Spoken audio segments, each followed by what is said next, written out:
Today, I'm going to talk about the Okina.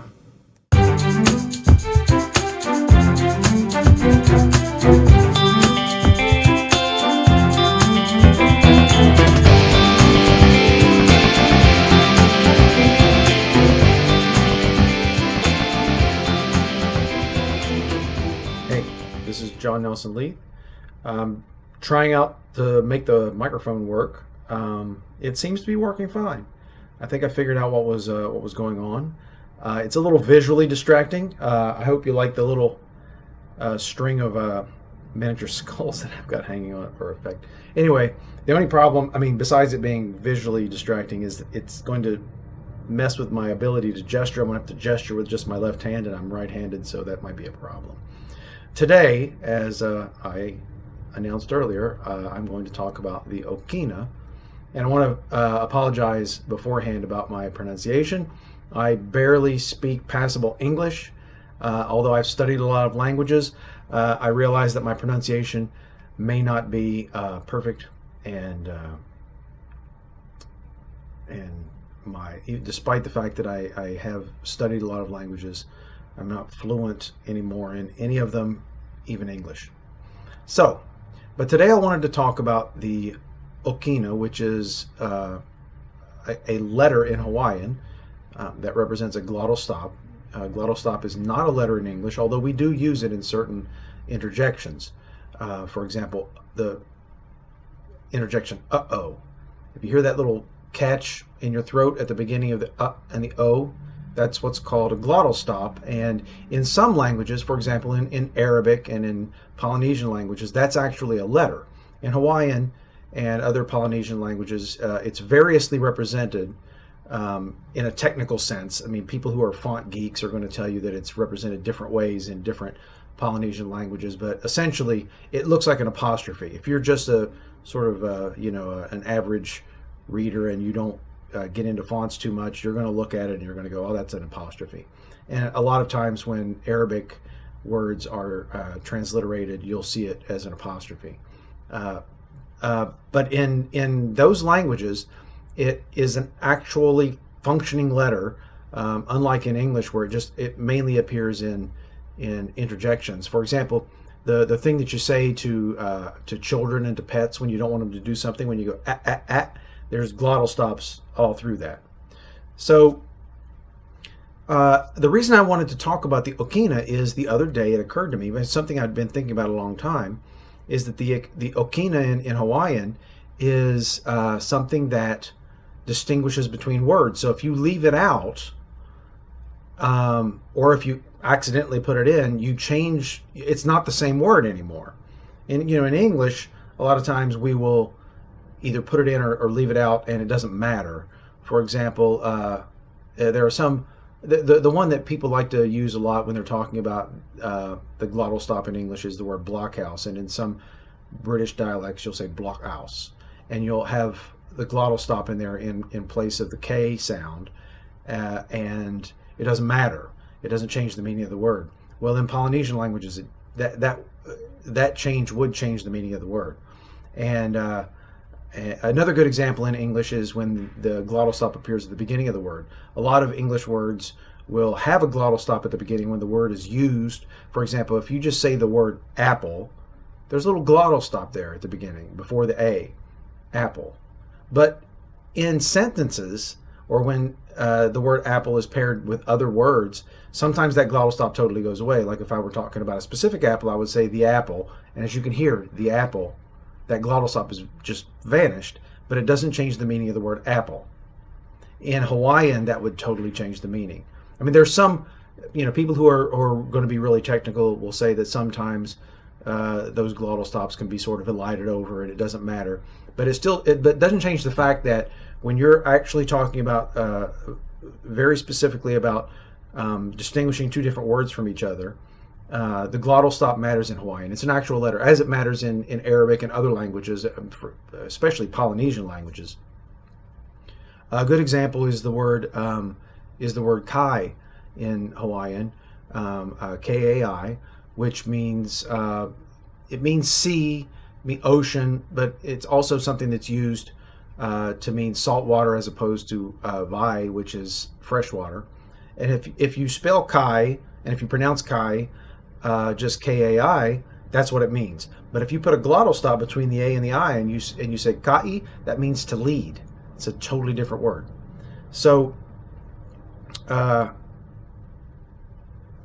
the thing that has bothered me for a long time when I was studying Hawaiian and other Polynesian languages is how difficult it is to explain to someone who is a native English speaker how to distinguish between a word that's two words that are spelled the same except that one has an okina at the beginning. And this is very difficult because, as I said with the word apple before, in English it doesn't matter. And it's very hard, therefore, for people who speak English to catch that difference. But there are two words in English. Well, first let me go into a word in Hawaiian. And I believe that, and correct me if I'm wrong, there's a word, ala, which I've stressed how there's no okina at the beginning of that, ala, which means road or way. But if you put an okina at the beginning of it, ala, it means it's fragrant. So it's something you would say about flowers or food or something. So ala is road and ala is fragrant. Whereas in English, apple is an apple and apple is an apple. It doesn't make a difference. So it's very difficult for someone in English to catch that difference because they just throw in glottal stops at the beginning of words that start with vowels all the time. But there are two words used in English. They're interjections. One of them is a filler word, You know, we say that when we can't think of something. You know, the way that other languages have different ones, but in English it's In French, I think they do this thing when they're trying to think of something. I don't know. That's what I've seen French people do. I'm not trying to insult the French. They catch a lot of that from other people. Anyway, but I've noticed that when people are speaking French and they're trying to think of something, they do this sort of a repeated P sound. In English, it's and other languages have their own different things that they interject in there when they're thinking. But usually, when someone says there's no glottal stop at the beginning. You're saying something like, "Oh, he lives on 4th Street." There's no glottal stop. You just sort of flow into it.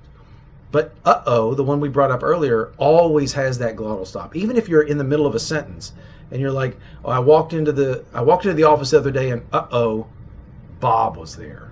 So if you're an English speaker and you're studying Polynesian languages, or you're studying languages that have a difference between words that begin with or don't begin with a glottal stop, or a language like Arabic, where Arabic never begins with a vowel. If there's a vowel at the beginning of an Arabic word, there's either a glottal stop, which they call the hamza, at the beginning of that word, or there's another consonant called the ain, which is also difficult for English speakers to hear and to pronounce.